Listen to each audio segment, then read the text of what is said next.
Is it begun? Yes. Hey guys, what's up? Today's video is going to be a discussion of my rewatch of Andy Muschietti's It Chapter 1 from 2017. Before I get into that, I did watch another movie earlier. This is Disney's Maleficent starring Angelina Jolie. I don't have a ton of things to say about it other than it's fine, it's fun, it's not very good. I think the writing is pretty clunky, but like I said in my tweet, it is worth it for me to see 90 minutes of Angelina Jolie looking good, killer outfits, and just being like a real petty, vengeful person. And she's good, she's bad. They kind of reimagine everything. She has reasons for being bad. She has a good heart. She's this, that, and the other thing. I think it's fun. I don't really care that much about messing with the original lore of Maleficent, as it were, but that's just that. Stephen King's It, adapted by Andy Muschietti in 2017. This is the, I would say, probably fifth time or so that I've watched this adaptation, and I took the liberty. I also bought The Master on Blu-ray. I'm looking forward to a rewatch of that, because the first and only time I saw it, I was with my mom, squirming in my seat at the theater. I took the liberty of making some notes here that I'm going to probably just read. This is probably going to be a longer video. It's not going to be a mini review. It's going to be a long video. But I have a lot of thoughts on it as a whole, the book, the adaptations. It's one of my favorite books. And it's one of my favorite Stephen King stories and adaptations, so I think a lot about it. What I did was, for the first thing, I chose things about each one, and then I decided which one I liked more, about the old one or the new one. Old meaning the 1990 miniseries, and the new one meaning the 2017 film adaptation. Most of it was just like the kids, but there's a few other things in Pennywise. So I'll start with the setting, meaning the original was set 50s to 80s. Okay, the new adaptations are going to be 80s to today. All right, so the 2017 Chapter 1 was set in the 80s. I prefer the old setting, mostly because I prefer Stephen King's adaptations, like into film or television, to take place in the same time period that the book does, and that is what the 90s miniseries does. I get why this film is from 80s to today, because we're in today, and 30 years ago is the 80s. I get that, or 40 years, at this point it's 40 years ago is the 80s. Yeah. I don't know. My point is I prefer the original with the setting and the timeline, because that's what the book is. Also, I have written here, the humor in this one is forced, usually forced and dirty, like forced dirty jokes, instead of natural, charming, and sweet humor. Now that's not like in the original.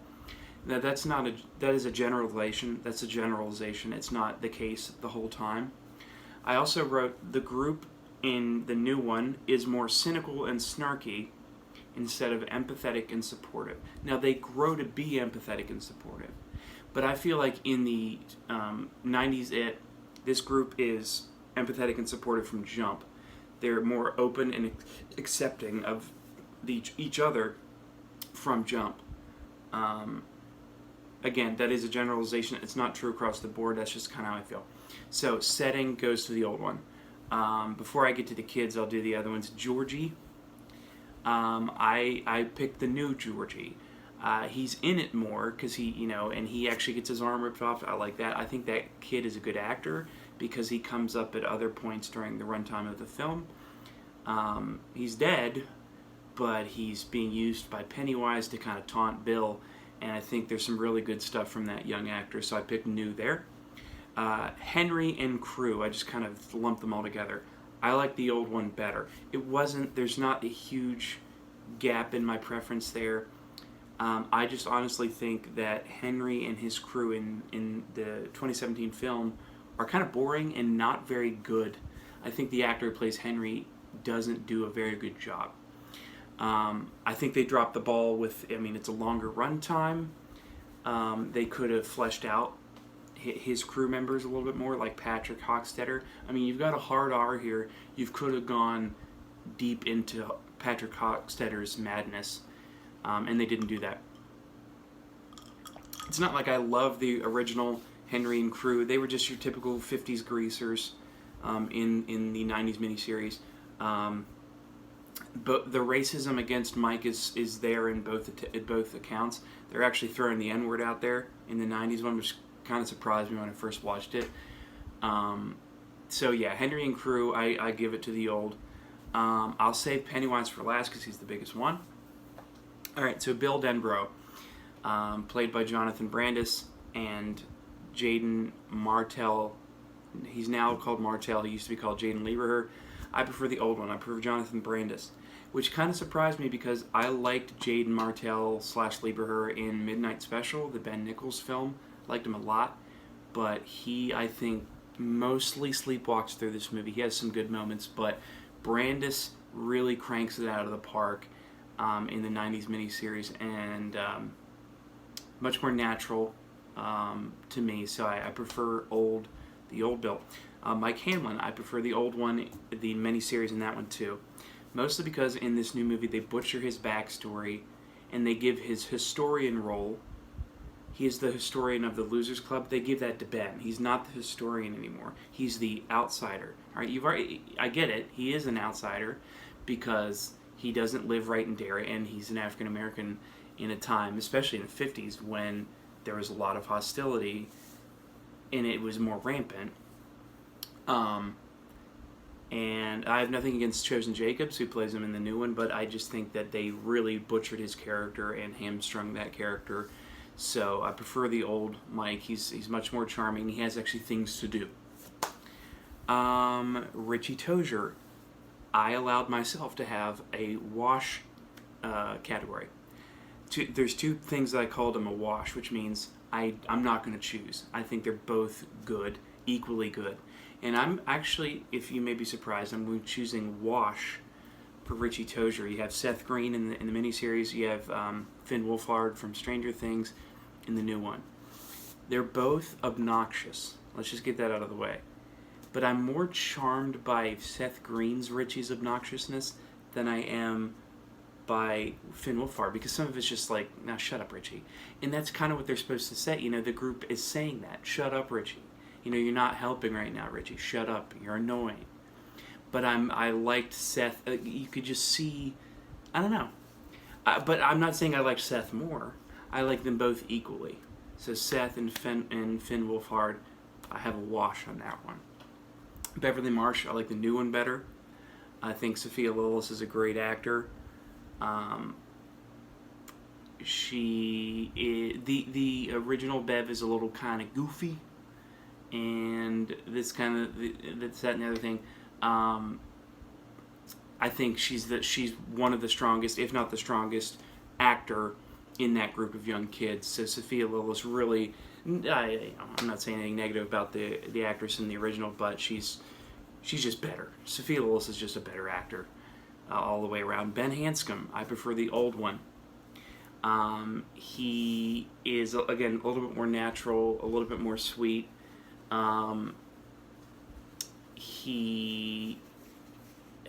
He's just like, I cheered for him from the jump, whereas I'm just like, he was one of my favorite kids in the original, so I don't dislike this new Ben. It's just, I was really into miniseries Ben, so I'm giving that to him. Stanley Uris, I'm giving it to the miniseries Stanley. This is the biggest discrepancy for me. The kid who plays Stan in the new movie, in the 2017 movie, is the weakest link of the movie. There are some line readings that are so bad, I can't believe the director didn't just say, hey, cut, let's take that again. Let's take that again. All right, let's just do that reading again. Because it's so bad. There's a moment, I'm already 10 minutes in. This might be a half an hour, it might be 45 minutes, who knows. There's a moment when they're at the beginning of the movie, they're at the opening of the Barrens or the Quarry, and they hold up a shoe, and Stan's like, shit, is that bad? He ripped some shoe. I'm like, oh man, it's That poor kid can't act. I'm sorry. Sorry, Wyatt Oleff. Old Stan, I don't really think that much about him, but anything would have beaten out this new Stan. I'm sorry. And Eddie Kaspbrak, I like the new one. I really like little Eddie Spaghetti in the miniseries, but Eddie's one of my favorite kids from the new one. He's got a little bit more sass to him. He's got a little more balls to him. He sticks up for himself, and I like that about him. And I think he's funnier than Richie sometimes. I think that kid's got a bright career. I think his name is Jack Grazer. I think he's got a bright future, that kid. He was in Shazam. I didn't see it, but I've heard good things. So I'm going to give it to the new one. That leaves Pennywise. And guess what? Here's another wash. And let me explain myself. I know that's a cop-out. But this is a wash. Pennywise, as played by Tim Curry, to me, in my opinion, is a horror icon on the level of Michael Myers, of Freddy Krueger, of Jason Voorhees. He is that iconic, of Leatherface, whatever. He's on the level of those guys, okay? Some of the things he says and does are great and funny and can be creepy, but mostly I think that Tim Curry's thing is just you're drawn to him. Your eyes immediately go to him, and you want more. As soon as that interaction with Tim Curry's Pennywise is over, you want more of it. And of course, that is true for Bill Skarsgård's performance. And this thing is a tour de force.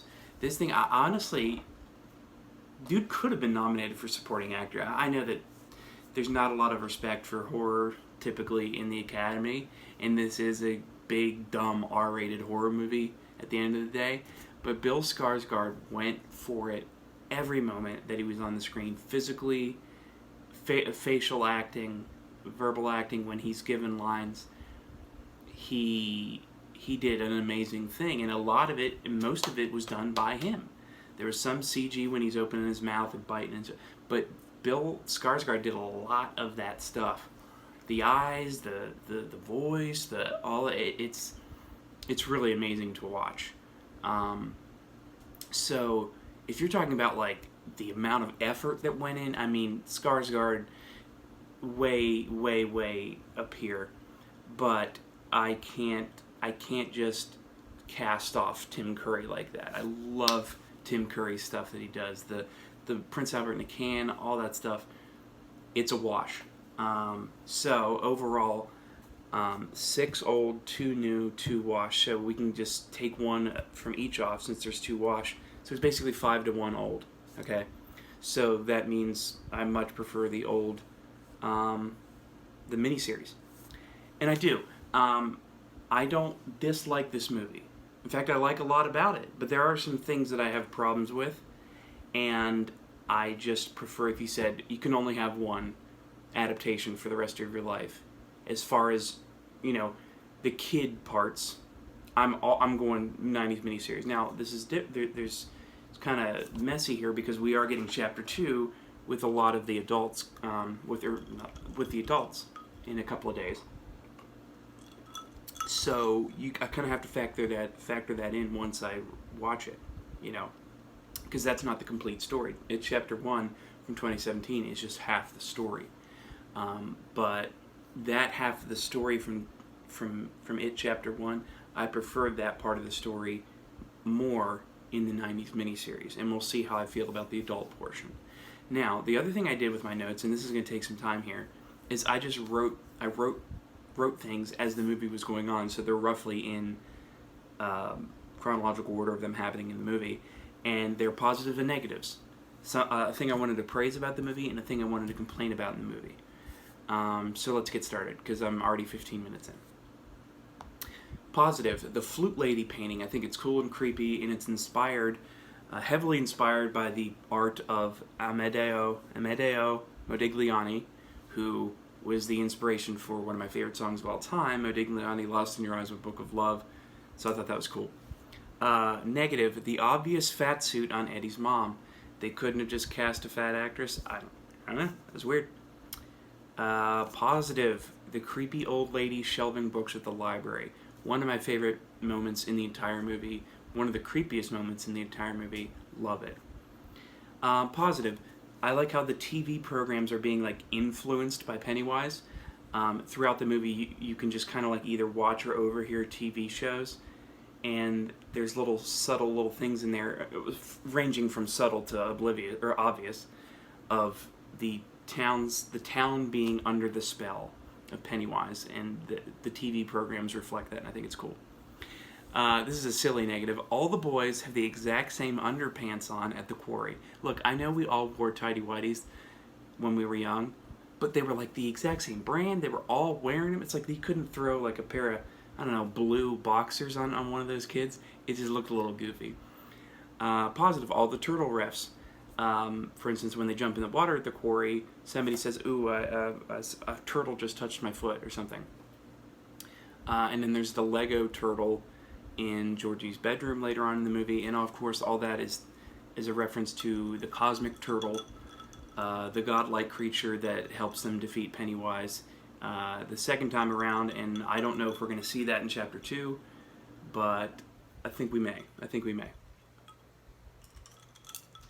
A negative here or complaint is the look of the leper at Neibolt Street is way too over the top. I would have preferred it if it looked more human and realistic. It would have been a little more scary. I mean, he's got some goop hanging off his face.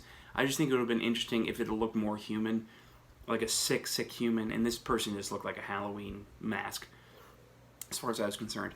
But that leads into a positive, because later in that scene, Pennywise gives this awesome line. I'm not going to say it like Pennywise, but he says, "Where you going, Eds? If you lived here, you'd be home by now. Come join the clown, Eds. You'll float down here. We all float down here. Yes, we do."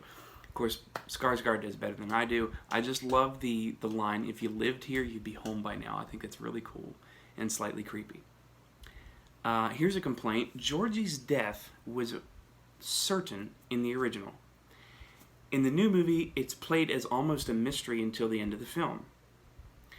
The original then has the awesome line delivered by Jonathan Brandis, "You killed my brother. You killed my brother George, you bastard. Let's see you now."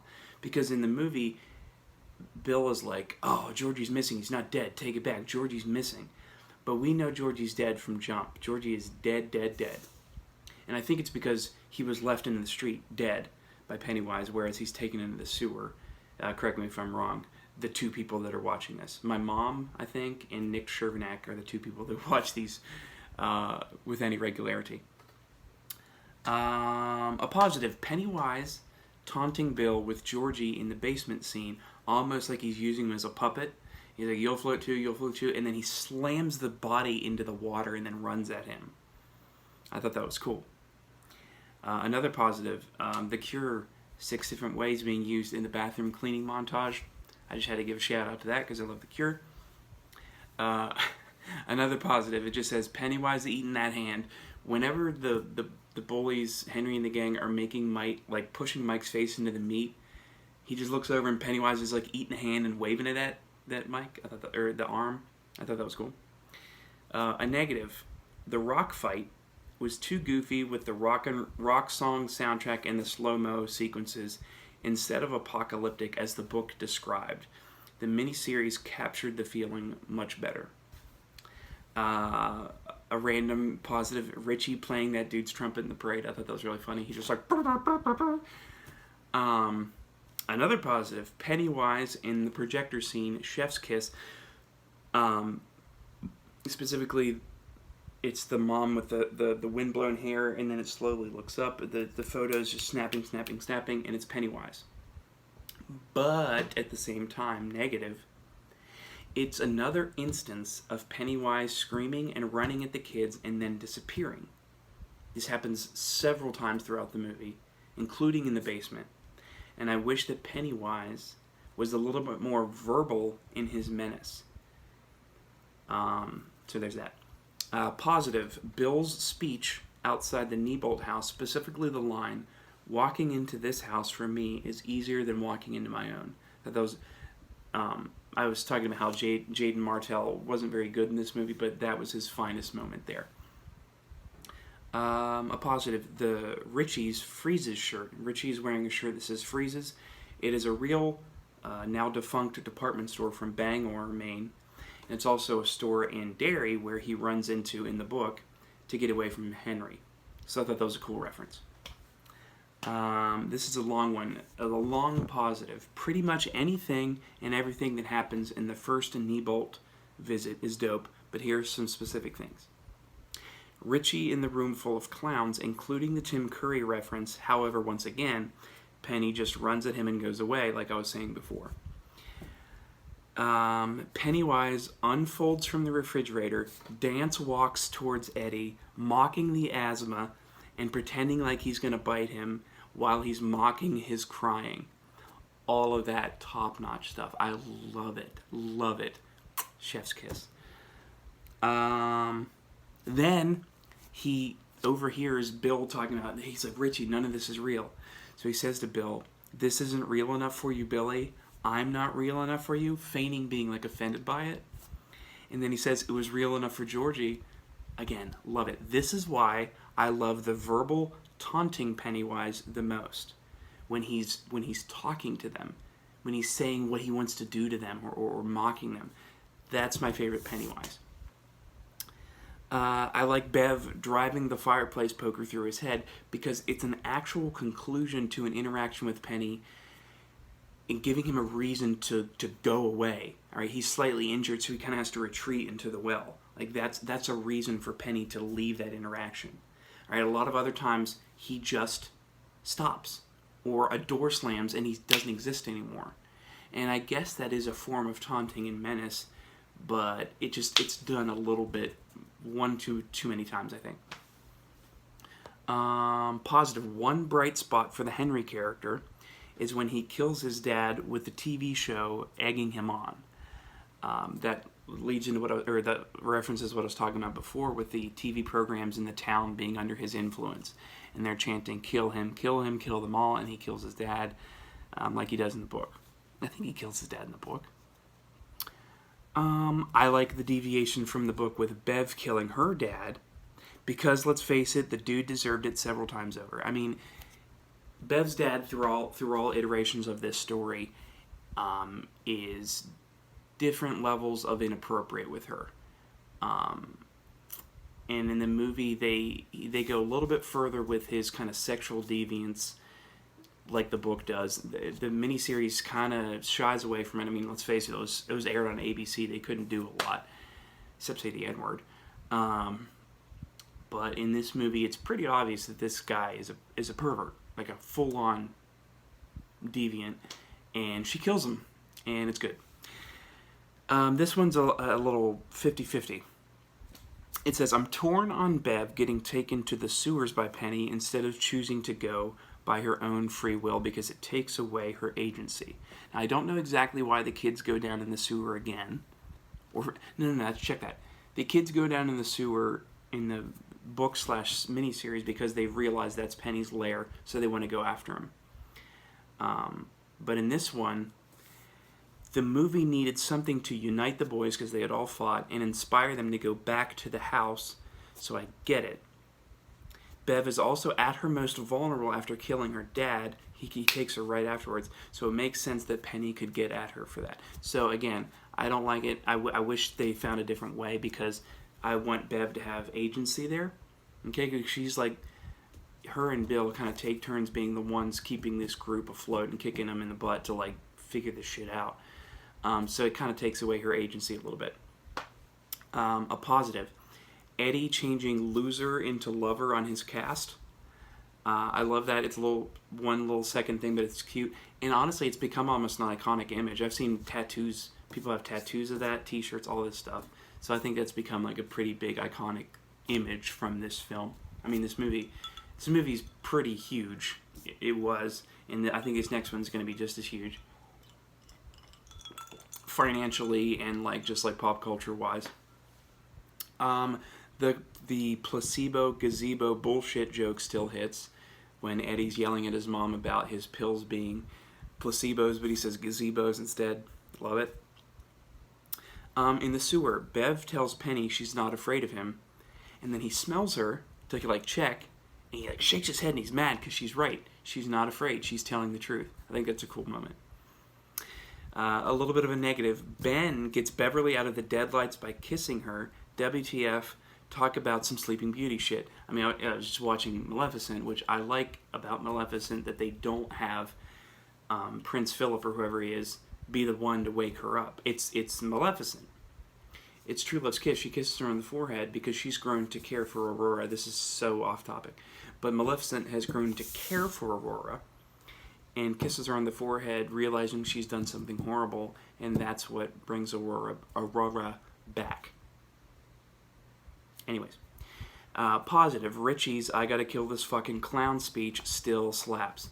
Totally dope. Again, I'm kind of 50-50 on Finn Wolfhard in this movie. Sometimes I just wish he would shut up, and he's so annoying. But that's kind of Richie's character. I get it. But he's at his best when he's making this speech about killing the fucking clown. And finally, my last positive here is as Penny leaves for the last time in this movie, he recites the ghost post mantra. He thrusts his fist against the post and still insists he sees the ghosts. And it's not taunting anymore, I don't think. I think he's doing that because he's now the scared one. His last word is fear.